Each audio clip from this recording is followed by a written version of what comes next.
Bismillahirrahmanirrahim. Assalamualaikum warahmatullahi wabarakatuh. Sahabat Semanggi yang dirahmati oleh Allah, Alhamdulillahirabbil alamin. Wassalatu wassalamu ala asyrafil anbiya'i wal mursalin wa ala alihi wa ashabihi ajma'in. Wa qala Allah ta'ala fil Qur'anil azim, a'udzu billahi minasyaitonir rajim. Bismillahirrahmanirrahim. Ya ayyuhalladzina amanu ittaqullaha haqqa tuqatih wa la tamutunna illa wa antum muslimun. Al-ayah. Sahabat Semanggi yang dirahmati oleh Allah, puji syukur kehadirat Allah Subhanahu wa taala karena atas rahman rahimnya kita semua dapat menikmati keindahan bulan suci Ramadan 1444 Hijriah dalam keadaan sehat walafiat. Sholawat bermahkotakan salam, marilah senantiasa kita haturkan kepada sang revolusioner dunia. Beliaulah baginda Nabi Muhammad SAW. Sobat Semanggi yang berbahagia, dalam kesempatan yang berbahagia ini perkenankanlah saya untuk menyampaikan sebuah kultum mengenai sah tidaknya wudhu seorang perempuan yang memakai make up. Kita ketahui bersama bahwa wudhu merupakan salah satu kegiatan toharoh ataupun bersuci yang harus dilakukan manakala seorang muslim akan melakukan suatu ibadah. Dan sebelum itu Allah juga sudah memfirmankan dalam Quran surat Al-Maidah ayat 6 yang berbunyi, A'udzubillahi minasyaitonirrajim, Bismillahirrahmanirrahim. Ya ayyuhalladzina amanu idza qumtum ilas sholati faghsilu wujuhakum wa aydiyakum ilal marafiq wamsihu biru'usikum wa arjulakum ilal ka'bain. Al-ayah. Allah memfirmankan dalam Quran surat Al-Maidah ayat 6 tersebut yang bermakna, wahai orang-orang yang beriman, apabila kalian hendak melaksanakan sholat, maka basuhlah wajah dan tangan kalian hingga siku kalian, dan basuhlah kepala, kaki hingga mata kaki kalian.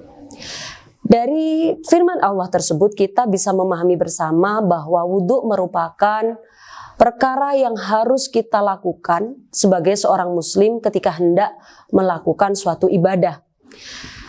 Sobat Semanggi yang berbahagia, kita ketahui bersama bahwa marak sekali sekarang make up bagi kalangan perempuan yang itu waterproof atau tahan air, di mana hal ini bisa disebut sebagai mani. Mani itu merupakan suatu penghalang sampainya air kepada anggota tubuh. Maka apa yang harus diperhatikan?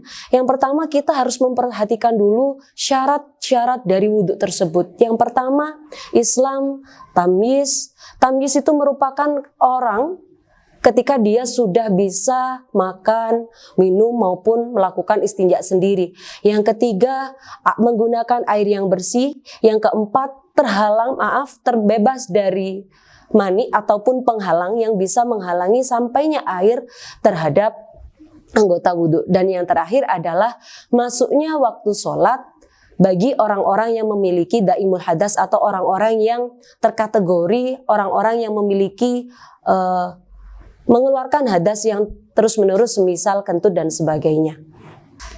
Kita garis bawahi di poin yang keempat, yakni syaratnya wudhu adalah terbebas dari mani. Mani adalah penghalang yang bisa menghalangi sampainya air terhadap anggota wudhu yang harus dibasuh. Misalkan wajah. Wajah merupakan bagian wudhu, bagian anggota wudhu yang harus dibasuh. Manakala wajah tertutup dengan kosmetik maupun skincare yang sifatnya itu waterproof atau tahan air, maka sebelum wudhu hal ini harus dibersihkan terlebih dahulu agar nanti air itu bisa mengalir terhadap bagian wajah kita, seperti itu. Kemudian pula ada lagi yang disebut sebagai mani, seperti contoh cat kuku. Cat kuku dia dihukumi dia itu halal. Secara BPOM atau MUI mengeluarkan fatwa halal untuk dipakai. Benar secara komposisi dia halal, akan tetapi ketika dia menghalangi sampainya air wudhu tadi terhadap kuku kita ini, maka dia bisa juga disebut sebagai mani. Lalu apa yang harus dilakukan? Kita harus membersihkan mani-mani tersebut atau penghalang-penghalang tersebut agar wudhu kita itu terkategori sah, seperti itu. Kenapa kok kita harus hati-hati dengan wudhu ini? Karena dengan wudhu ini kita bisa melakukan ibadah-ibadah yang dianjurkan oleh Allah. Demikian Sobat Semanggi yang berbahagia, yang dirahmati oleh Allah. Semoga penjelasannya sedikit ini nantinya membawa manfaat untuk kita semuanya. Perlu kita garis bawahi bahwa la yaqbalus shalah ahadukum idza ahdatsa hatta yatawaddo.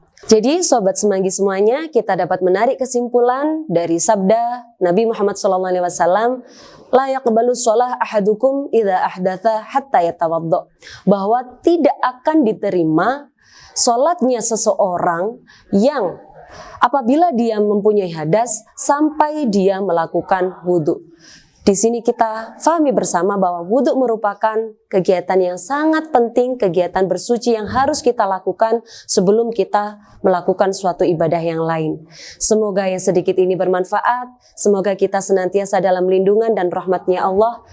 Akhirul kalam, wallahul muwafiq ila aqwamit thoriq. Assalamualaikum warahmatullahi wabarakatuh.